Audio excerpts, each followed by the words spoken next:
تو واپس جو روانہ وہ ہو گئے ہیں، لیکن انہوں نے اپنے خصوصی طیارے میں میڈیا سے جو گفتگو کی، اس میں انہوں نے بڑی ایک انٹرسٹنگ بات کی۔ اس میں انہوں نے یہ کہا کہ میئر جو لندن کے جو میئر ہیں صادق خان کو ڈونلڈ ٹرمپ نے شدید تنقید کا نشانہ بنایا، اور ٹرمپ نے یہ کہا کہ انہوں نے برطانیہ میں جو اسٹیٹ بینکویٹ تھا اس میں صادق خان کو مدعو نہ کرنے کی درخواست کی تھی۔ مطلب انہوں نے ایڈمٹ کیا کہ جی ڈنر میرے اعزاز میں ہے، تو اسی لیے آپ لوگ صادق خان کو نہ بلائیں، کیونکہ وہ کہتے ہیں کہ جی صادق خان کو میں ایک عرصے سے پسند نہیں کرتا اور میں نہیں چاہتا تھا کہ صادق خان وہاں آئے۔ اب یہ دیکھیں، یہ ہے جی ٹرمپ کی نفرت کا عالم اور ٹرمپ کا اصلی چہرہ۔ اور ڈونلڈ ٹرمپ نے یہ بھی کہا کہ جی میئر لندن جو صادق خان صاحب ہیں وہ ونزر کاسل میں ہونے والے شاہی ضیافت میں آنا چاہتے تھے، لیکن انہیں میرے کہنے پر مدعو نہیں کیا گیا۔ تو یہ ہے جی بیان ڈونلڈ ٹرمپ کا۔ اور ایک اور بات بھی انہوں نے یہ کہی ڈونلڈ ٹرمپ نے کہ صادق خان جو ہیں وہ دنیا کے بدترین میئرز میں سے ایک ہیں، اور لندن میں چونکہ جرائم بہت زیادہ بڑھ رہے ہیں تو اس سے آپ اندازہ لگا سکتے ہیں کہ لندن کی صورتحال کتنی خراب ہے۔ اور انہوں نے صادق خان کو امیگریشن کے حوالے سے بھی بہت برا قرار دیا، ایک آفت قرار دیا، اور یہ جو ہے معاملہ انہوں نے صادق خان کے حوالے سے کیا، اور صادق خان کے حوالے سے یہ بیان جو ہے، اب صادق خان اس پر کیا رسپونڈ کرتے ہیں یہ تو خیر وقت بتائے گا، لیکن صادق خان کے لیے انہوں نے کوئی اچھی بات نہیں کی۔ اچھا، اب ڈونلڈ ٹرمپ کا جو یہ دورہ تھا اس میں انہوں نے برطانیہ کے ساتھ جو ہے وہ ٹیکنالوجی شراکت داری کے معاہدے پر بھی دستخط کیے ہیں، اور اب جو ہے وہ دورہ انہوں نے مکمل کیا ہے، اور دورہ مکمل کر کے وہ چلے گئے ہیں دوبارہ امریکہ۔ اور برطانیہ کا جو شاہی خاندان ہے اس کی جانب سے ونزر کاسل میں شائعہ دیا گیا تھا، وہاں پر شاہی خاندان کے افراد بھی تھے، سیاستدان بھی تھے، اور امریکہ کی جو ٹیک کمپنیز ہیں ان سمیت دیگر بڑی کمپنیوں کے سربراہان نے شرکت کی تھی۔ کافی یہ ایک امپورٹنٹ ایونٹ تھا جس میں بہت بڑے بڑے لوگ جو ہیں وہ شریک تھے۔ آگے بڑھتے ہیں جی، اور آپ کو لے کر چلتے ہیں روس کی طرف۔ روس کا شہر ہے جی petro پاولوسک کامچاتسکی،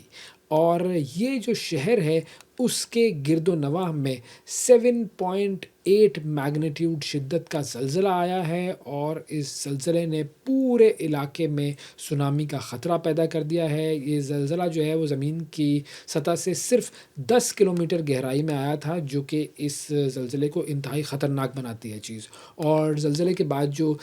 Pacific tsunami warning centre ہے اس کی جانب سے الاسکا کے ایلیویٹن جو جزائر ہیں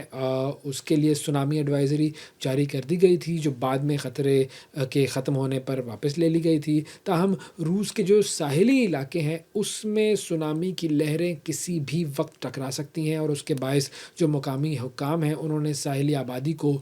بلند مقامات پر منتقل کرنے کی ہدایت جاری کر دی ہے۔ اور یہ جو زلزلہ ہے یہ بیسیکلی اسی علاقے میں آیا تھا جہاں پر 30 جولائی کو ایک زلزلہ آیا تھا، وہ 8.8 شدت کا زلزلہ تھا، اور اس نے ہوائی، کیلیفورنیا اور جاپان میں تباہ کن سونامی کی لہریں پیدا کی تھی۔ اور زلزلے کے بعد خدشہ ظاہر یہ کیا جا رہا تھا کہ سونامی کی لہریں چند منٹ سے لے کر 1 گھنٹے کے اندر کسی بھی وقت ٹکرا سکتی ہیں، اور ان کی شدت جو ہے وہ ہر علاقے میں مختلف ہو سکتی ہے۔ اور حکام نے شہریوں کو خبردار کیا ہے کہ وہ کسی بھی حالت میں ساحلی علاقوں کی طرف نہ جائیں، سرکاری اعلان تک وہ بلند مقامات پر رہیں۔ اور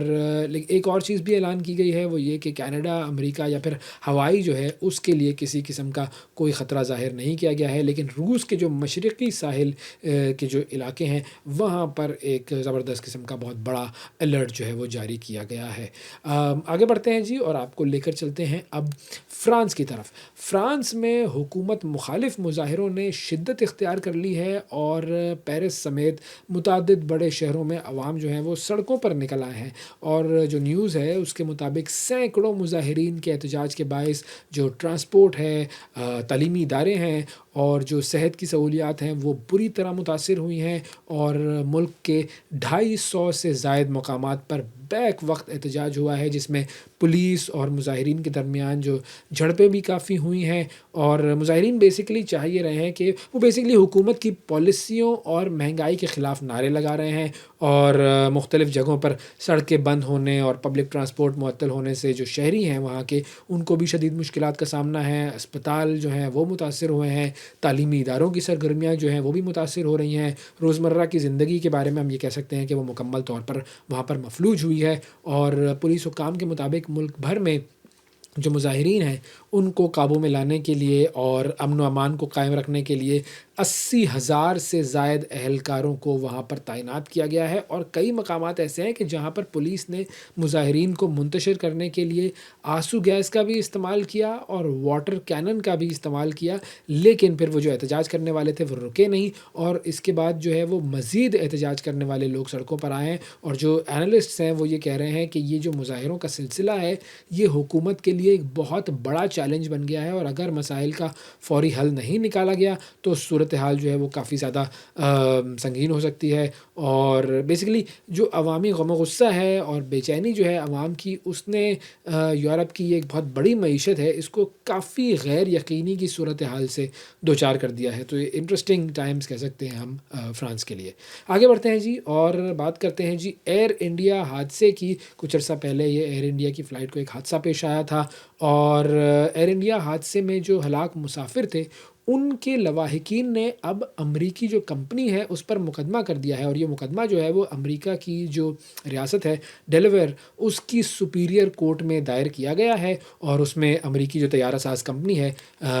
بوئنگ اور ہنی ویل ان کو ذمہ دار قرار دیا گیا ہے، اور ہنی ویل نے وہ بیسکلی فیول سوئچز تیار کیے تھے جس پر حادثے کی وجہ ہونے کا الزام لگایا جا رہا ہے، اور بوئنگ کا جو ہے وہ طیارہ تھا۔ تو مقدمہ جو درج کرانے والے جو 4 درخواست گزار ہیں